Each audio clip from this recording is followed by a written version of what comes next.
Hello everyone, my name is Abhay Mishra. Welcome to my channel Best for Business Studies. अब तक हम लोगों ने second chapter principles of management के दो टॉपिक्स कंप्लीट कर लिए थे. फर्स्ट टॉपिक था हमारा मीनिंग, कि प्रिंसिपल्स ऑफ मैनेजमेंट की मीनिंग क्या होता है. ठीक है, कि प्रिंसिपल ऑफ मैनेजमेंट एक ब्रॉड कॉन्सेप्ट है, एक जनरल गाइडलाइन है मैनेजर्स के लिए, जो उन्हें हेल्प करता है डिसीजन मेकिंग में या फिर कोई प्रॉब्लम सॉल्व करने में. ठीक है, जो सेकेंड टॉपिक देखा था हमने वो था नेचर ऑफ मैनेजमेंट प्रिंसिपल्स. ठीक है, कि मैनेजमेंट प्रिंसिपल्स के क्या क्या नेचर है. ठीक है, तो ये हमारा पूरा लिस्ट है प्रिंसिपल्स ऑफ मैनेजमेंट का टॉपिक का. ठीक है, जैसा कि फर्स्ट है मीनिंग, जो हमने कंप्लीट कर लिया है. Second nature, feature, characteristic of management principle. ठीक है, थर्ड है इंपॉर्टेंस ऑफ मैनेजमेंट प्रिंसिपल्स. ठीक है, फोर्थ है फ्योल्स प्रिंसिपल ऑफ मैनेजमेंट, कि हेनरी फ्योल ने प्रिंसिपल ऑफ मैनेजमेंट को कैसे बताया, कैसे एक्सप्लेन किया. ठीक है, इनके बारे में हिस्ट्री जानेंगे, इनका क्या कंट्रीब्यूशन था इसमें. ठीक है, और प्रिंसिपल जो इन्होंने डेवलप किया, टोटल 14 प्रिंसिपल्स फ्योल ने डेवलप किया. ठीक है, उसके बाद फिफ्थ हमारा टॉपिक है वो है scientific management develop by F.W. Taylor. ठीक है, कि F.W. टेलर ने कौन कौन से साइंटिफिक मैनेजमेंट डेवलप किए. ठीक है, इनके बारे में हिस्ट्री जानेंगे, साइंटिफिक प्रिंसिपल्स जो इन्होंने डेवलप किए वो जानेंगे, साइंटिफिक टेक्निक्स जो इन्होंने डेवलप किए वो जानेंगे, एडवांटेजेस जानेंगे साइंटिफिक मैनेजमेंट का. ठीक है, और जो अभी मॉडर्न साइंटिफिक टेक्निक्स है उनके बारे में जानेंगे. ठीक है, उसके बाद सिक्स्थ टॉपिक है हमारा comparison between Taylor and Fayol. इसमें क्या पता चलेगा हमें कि टेलर और फ्योल ने जो जो डेवलपमेंट की है प्रिंसिपल्स ऑफ मैनेजमेंट में, या जो भी टेक्निक बताया हमें साइंटिफिक टेक्निक, इन दोनों में डिफरेंस क्या है, कितने हद तक ये सेम है या कितने हद तक ये डिफरेंट है एक दूसरे से. ठीक है, उसके बाद सेवेंथ है हमारा relevance of principles of Taylor's and Fayol. अब इनका रेलिवेंस हम पता करेंगे इसमें, कि इन दोनों के बीच में क्या रेलिवेंस है. ठीक है, तो आइए अब स्टार्ट करते हैं हम अपना थर्ड टॉपिक, जो है इंपॉर्टेंस ऑफ मैनेजमेंट प्रिंसिपल, कि मैनेजमेंट प्रिंसिपल्स करने के क्या क्या इंपॉर्टेंस है और मैनेजमेंट प्रिंसिपल करने से हमें क्या क्या फायदा मिलता है. ठीक है, तो आइए अब स्टार्ट करते हैं हम अपना फर्स्ट इंपॉर्टेंस ऑफ मैनेजमेंट, जो है providing managers with useful insights into reality. ये क्या बताता है कि मैनेजमेंट प्रिंसिपल जब भी हम करते हैं, ठीक है, तो मैनेजमेंट प्रिंसिपल क्या करता है, ये मैनेजर्स को गाइड करता है. ठीक है, उन्हें बताता है कि आपको किस टाइम पे कौन कौन से डिसीजन लेने हैं. ठीक है, कौन से टाइम पे कौन कौन सा डिसीजन मेकिंग सही रहेगा और उस सिचुएशन में वो काम करेगा. ठीक है, और इससे क्या होता है कि उनका जो नॉलेज है वो इंप्रूव होता है, उनकी एबिलिटी इंप्रूव होती है, और उनकी जो अंडरस्टैंडिंग होती है, समझने की क्षमता होती है, वो उनकी इंप्रूव होती है कि कौन से सिचुएशन में कौन सा डिसीजन हमें लेना चाहिए. ठीक है, तो providing managers with useful insight into reality, इसका मतलब हो गया management principles guide manager to take right decision at right time by improving their knowledge, ability and understanding of managers under various situation. ठीक है, ये क्या करता है, गाइड करता है, सिंपली गाइड करता है कि आपको कौन से टाइम कौन सा डिसीजन लेना है, और उस सिचुएशन में वो डिसीजन काम करेगा या नहीं करेगा. इससे क्या होता है, उनकी जो मैनेजर्स है उनकी नॉलेज बढ़ती है.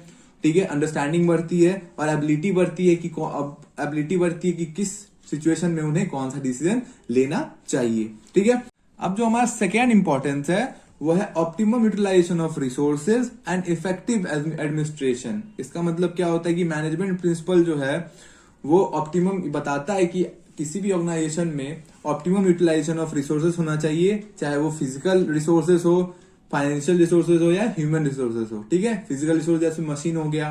ठीक है, फाइनेंशियल रिसोर्सेज मतलब इकोनॉमिकल कंडीशन को लेके या फिर मनी को लेके हो गया. ठीक है, ह्यूमन रिसोर्सेज मतलब हमारे एम्प्लॉयज, हमारे वर्कर. ठीक है, तो मैनेजमेंट प्रिंसिपल क्या करता है, ये बताता है कि किस तरीके से हमें ऑप्टिमम यूटिलाइजेशन, सही रिसोर्सेज का यूज करना चाहिए सही तरीके से.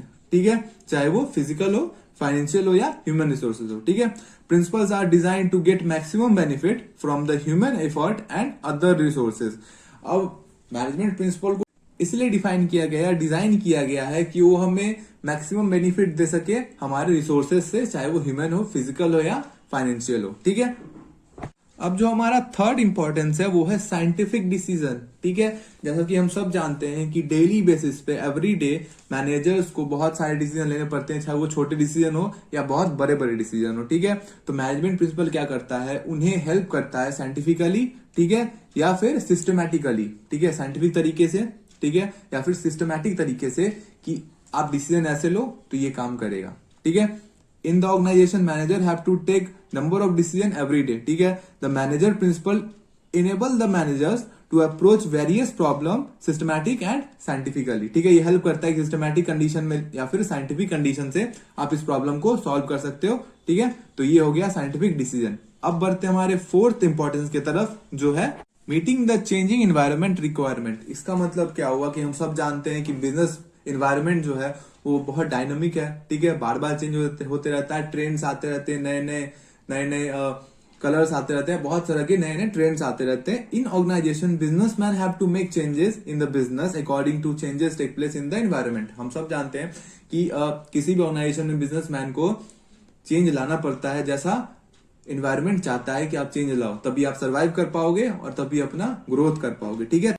Management principles train the manager in implementing the changes at right direction at right level in the organization। अब प्रिंसिपल ऑफ मैनेजमेंट क्या करता है, ये मैनेजर्स को हेल्प करता है, मैनेजर्स को गाइड करता है कि जो जो चेंजेस आपके ऑर्गेनाइजेशन में हुए हैं उन्हें कैसे अडॉप्ट करना है या कैसे एक्सेप्ट करना है और इस पे काम करना है एक राइट डायरेक्शन में और राइट लेवल्स पे, ठीक है। तो management principle train the managers in implementing the changes at right direction, ठीक है। उसे राइट डायरेक्शन में यूज करना है चेंज को, किस तरीके से ये गाइड करता है, इंस्ट्रक्ट करता है, and at right level in the organization, और किस किस लेवल पे उसे किस तरीके से यूज करना है। टॉप लेवल का अगर मानो चेंज हो तो टॉप लेवल कुछ और कर रहा है, ठीक है, अपना कर रहा है कि उसे चेंज के अकॉर्डिंग कैसे काम करना है, कैसे प्लान एंड पॉलिसी बनाने हैं, ठीक है। फिर मिडिल लेवल अपने तरीके से काम कर रहा है, कैसे उसे रिक्रूटमेंट करना है, कैसे स्टाफिंग करना है, ठीक है, कैसे लिंक बनाना है लोअर लेवल और टॉप लेवल के बीच में, ठीक है। फिर टॉप लेवल अपना अलग तरीके से काम कर रहा है कि हमें ध्यान देना है क्वालिटी पे, क्वांटिटी पे,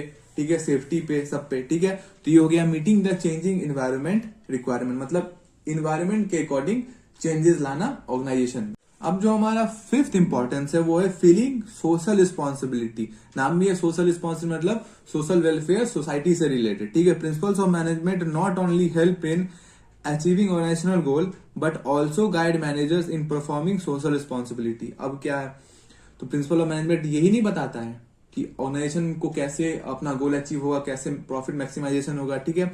यही बताता है कि मैनेजर्स जो है वो अपना सोशल जो रिस्पॉन्सिबिलिटी है उनका सोसाइटी के से रिलेटेड, उसे वो कैसे परफॉर्म करे, ठीक है। जैसे एग्जांपल में फेयर एंड इक्विटी रेम्यूनरेशन, मतलब एम्प्लॉयज जो है या वर्कर्स जो है उन्हें अच्छा, फेयर या फिर एक इक्वल या फिर सेटिस्फैक्टरी उन्हें रेम्यूनरेशन देना, ठीक है। तो ये फीलिंग सोशल रिस्पॉन्सिबिलिटी, मतलब आपको आपका मैनेजर्स का जो सोसाइटी से रिलेटेड, सोशल से रिलेटेड, उनके एम्प्लॉय से, उनके वर्कर्स से रिलेटेड जो भी रिस्पॉन्सिबिलिटी है उन्हें कैसे पूरा करना, उन्हें कैसे कंडक्ट करना। अब जो हमारा सिक्स्थ इंपॉर्टेंस है मैनेजमेंट प्रिंसिपल का, वो है management training, education and research. ये क्या बताता है कि management principles are helpful in identifying the areas in which existing and future manager should be trained. Manager principle क्या करता है, मैनेजर प्रिंसिपल हेल्प करता है आइडेंटिफाई करने में उस एरिया या फिर उस रीजन को, टॉप लेवल को एक रीजन हो या फिर लोअर लेवल हुआ, ठीक है, कोई डिपार्टमेंट हो गया, ठीक है, सेल्स डिपार्टमेंट हो गया,